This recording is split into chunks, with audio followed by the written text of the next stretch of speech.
Assalamualaikum warahmatullahi wabarakatuh. Selamat datang di channel Bogas Kesen. Ya, rencananya saya akan share video-video yang berupa edukasi ya.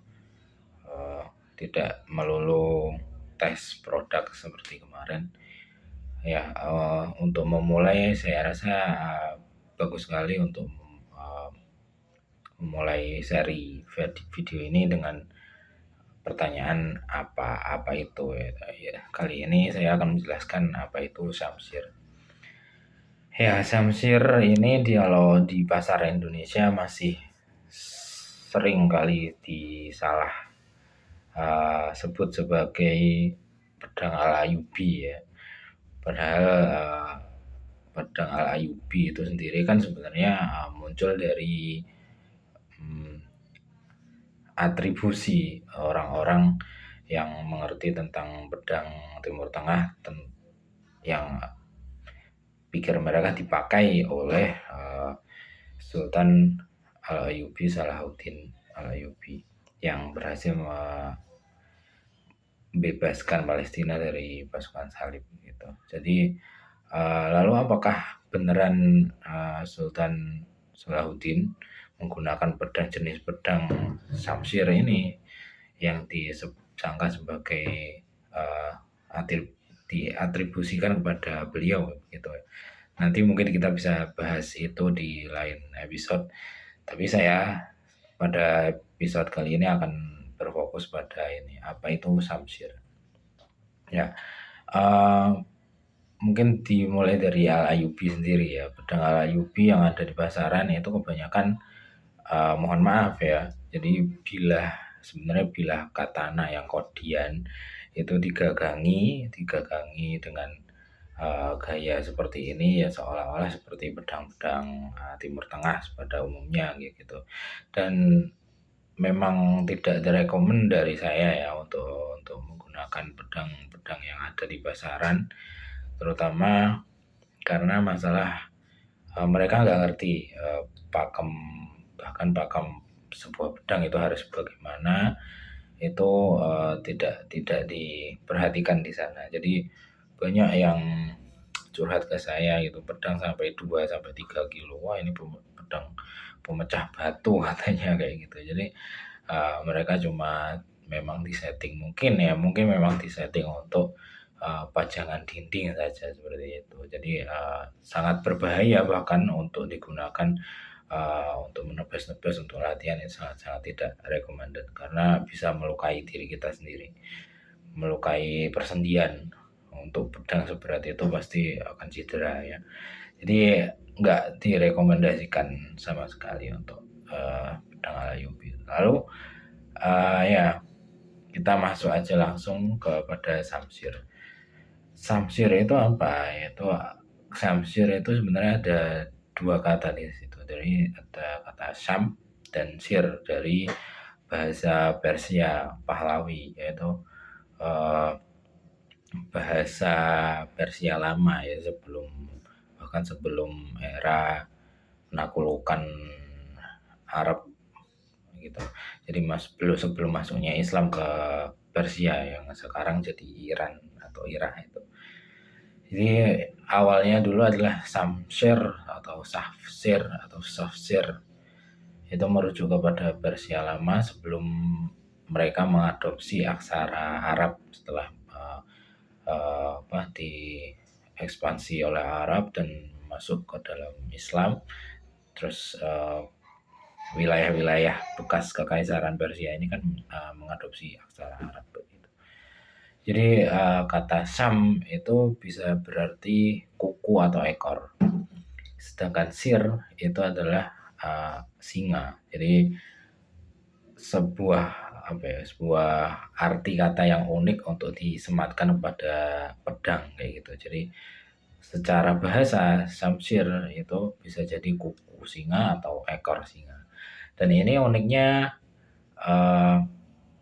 ketika ada seorang menggunakan samsir ya, karena pedangnya adalah samsir itu kebanyakan lengkung seperti ini, maka memang mirip dengan ekor singa. Kalau suka National Geographic lihat singa, itu ekornya kan menggelantung seperti ini. Ya, persis dengan kurva yang dimiliki Samsir. Begitu. Terus masalah penamaan ini perlu dibedakan dulu. Jadi begini, karena yang kita tahu sebagai orang modern adalah ya kita era globalisasi, kita semua tahu apa yang terjadi di belahan dunia lain ya kan. Jadi kita ngertiin yang bentuknya seperti ini namanya Samsir, yang bentuknya seperti itu namanya keris, yang bentuknya seperti ini namanya katana, seperti itu. Nah, orang zaman dulu sebelum adanya globalisasi nggak seperti itu. Jadi misal kita jalan-jalan ke Iran gitu ya, ke Iran, ke Persia, ke tempat lahirnya Samsir ini. Samsir itu tidak merujuk khusus pada pedang ini, melainkan Samsir itu adalah istilah umum untuk menyebut pedang. Jadi misal orang Jawa bawa pedang suduk ke Iran sana, ya orang-orang bakal tanya, wah Samsirnya bagus gitu. Jadi pedang suduk itu akan disebut Samsir. Begitu juga kalau kita bawa Samsir ke Jepang misalnya, orang-orang bakal bilang, wah katanamu bagus gitu begitu. Jadi itu adalah hal yang umum. Sementara untuk sekarang kita mengerti ya, jadi apa itu Samsir, apa yang gitu katanya, dan benar-benar dua benda yang berbeda. Jadi kita sebut sesuai dengan nama daerahnya masing-masing. Seperti itu. Ya, sejarahnya muncul Samsir itu diperkirakan muncul dari abad ke-7 di Iran sekitar, dan spesialisasinya ketika di Iran itu mulai dominan abad ke-9 itu mulai dominan. Cuman ada fakta unik yang saya temukan. Rasulullah pun punya, di antara pedang-pedang yang beliau punya, beliau punya pedang yang lengkung juga berjenis saber seperti ini, yang bernama Al-Mikdam begitu. Sementara Rasulullah ini kan lahir di abad 6 ya, mungkin ya bisa jadi pedang lengkung itu memang sudah ada jauh sebelum abad ke-7 gitu sih. Al-Mikdam itu ada dua versi ya, ada versi cerita bagaimana Rasulullah mendapatkan pedang tersebut ya. Memang dari Rasulullah lalu diwariskan ke Ali radhiyallahu an, atau ada versi lain yang menyebutkan Ali mendapatkan pedang Al-Mikdam itu dari hasil rampasan ekspedisi di wilayah Syria begitu. Yang versi kedua ini menurut saya lebih possible ya, karena memang Syria adalah kota yang ramai, jadi kayak pusat perdagangan saat itu, jadi akan sangat possible sekali berbagai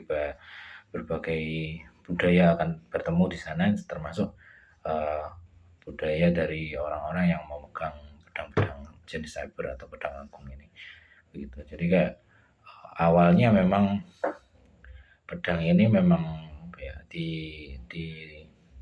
digunakan oleh suku-suku yang dominan mereka adalah nomaden. Jadi suku-suku para penghuni sabana begitu, yang hampir 100% kehidupannya itu bersama kuda.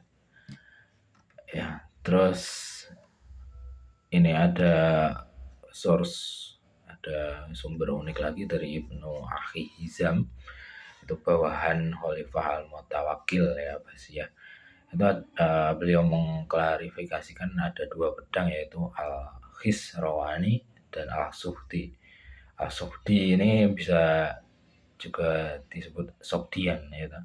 Sogdian itu bangsa Persia lama sebelum adanya bangsa Persia yang Islam begitu. Al-Khosrowani ini yang kemungkinan besar itu berbentuk cyber, yaitu pedang satu mata dan punya kurva, itu lengkung. Sumber yang paling lama lagi ada di Abbasiyah juga tentang kehadiran pedang lengkung adalah pada masa kurang tahu ya sultannya siapa, tapi kitabnya judulnya adalah Manaqib Al-Turk. Di kitab ini dikatakan prajurit Iran itu dengan bangga mereka membawa pedang-pedang mereka yang kruk. Kruk artinya ya bisa diartikan langkung gitu. Jadi orang-orang Arab dan Persia ini untuk catatan yang penting ya. Arab dan Persia era Nabi, bahkan sebelum era Nabi, itu mereka menggunakan pedang dengan dua mata, pedang lurus dengan dua mata. Makanya kalau jenengan pernah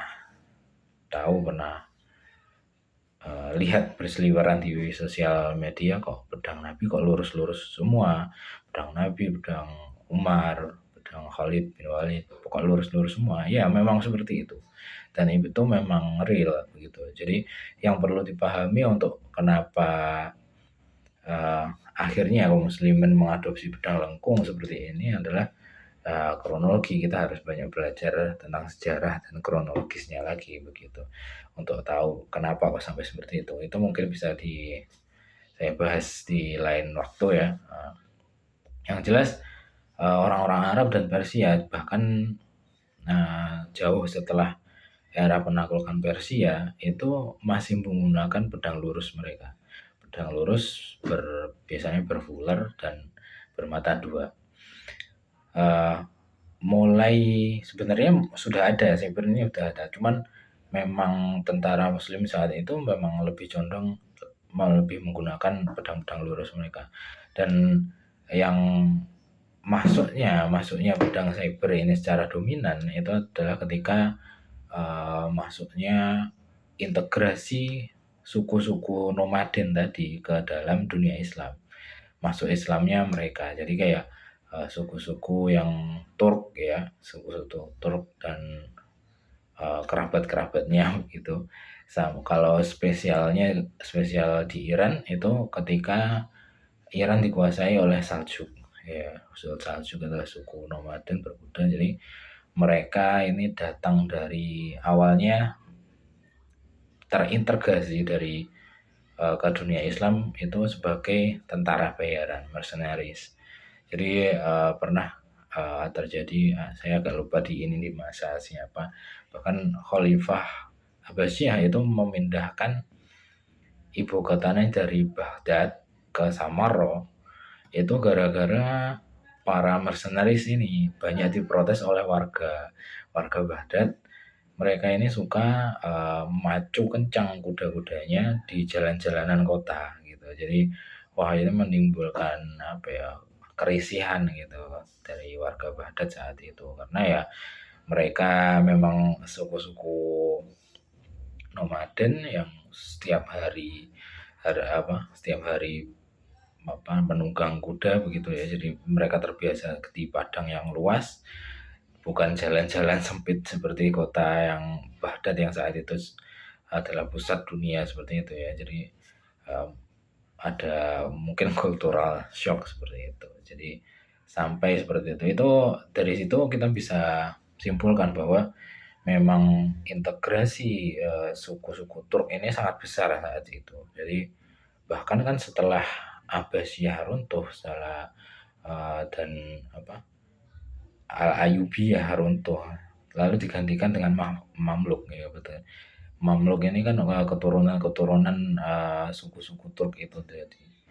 Jadi mereka yang datang dari perbatasan negeri-negeri Muslim tadi, yang mereka senantiasa berperang ya, berjihad begitu. Mereka sangat unggul dalam militer begitu. Akhirnya pelan-pelan menjadi pemegang tampuk kekuasaan, seperti menjadi sultan akhirnya. Ya begitu. Dengan itu sudah pasti otomatis mereka mengenalkan budaya mereka juga, yang akhirnya jadi diadopsi oleh mayoritas negara-negara Muslim, yaitu termasuk salah satunya adalah pedang lengkung atau saber ini. Ya, terus Saljuk menguasai Persia, mulai mengenalkan ini dan dipertegas lagi dengan munculnya Mongol dan Timurids gitu ya. Timurids itu yang terkenal dimulai oleh Timur Delem, Timur Leng gitu. Ya, lalu ini kita harus mengenal bagian-bagiannya dulu.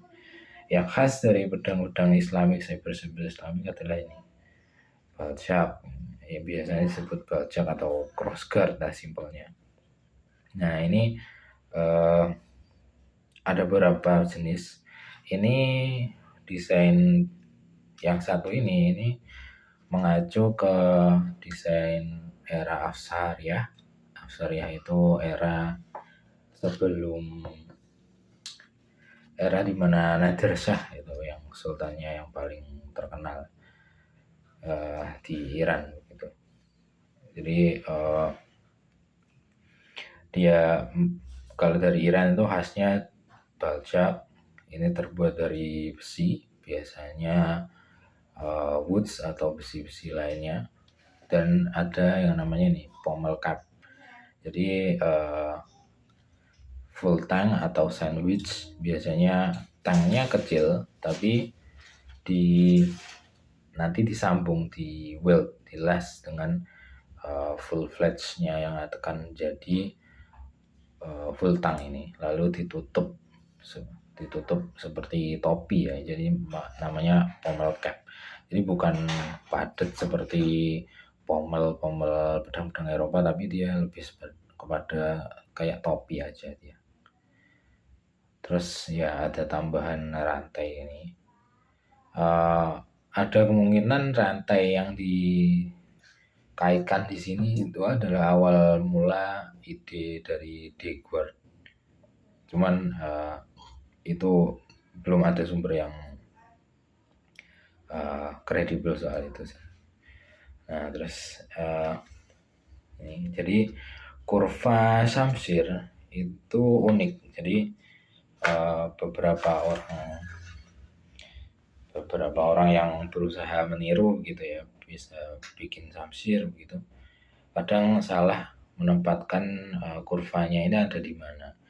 Khasnya Shamsir itu dari balcak ke atas ya sekitar sepertiga dari bilah itu lurus, lalu kurva itu dimulai dari tengah atau bahkan lebih atas lagi di sini. Jadi enggak full setengah lingkaran begitu atau dari bawah langsung mengkurva gitu, enggak. Dan akibat dari kurva ini ada rahasia lagi ya. Jadi dari kurva yang seperti ini, lalu gimana kok bisa bikin sarung yang benar-benar fit ya di situ, enggak lebar atau enggak efisien. Rahasianya ada di sini. Jadi sarungnya itu punya belahan, dan belahannya ini tergantung kurvanya nanti butuh sepanjang apa. Ini termasuk yang panjang sekali sih. Biasanya hanya tergantung kepada kurvanya. Biasanya segini atau bahkan tanpa kurva pun bisa. Itu tergantung ke kurvanya nanti. Tanpa belahan bisa. Setelah belahan ini biasanya langsung disusul oleh ini dua selut ini. Ini fungsinya untuk ring, suspender ring, yang fungsi untuk ketika kita membawa. Jadi pedang-pedang saber itu biasa dibawa menggelantung ya, jadi enggak fit mepet ke tubuh dan nggak bisa gerak, tapi dia menggelantung. Jadi memang dibiarkan menggelantung agar dia bebas leluasa bergerak gitu.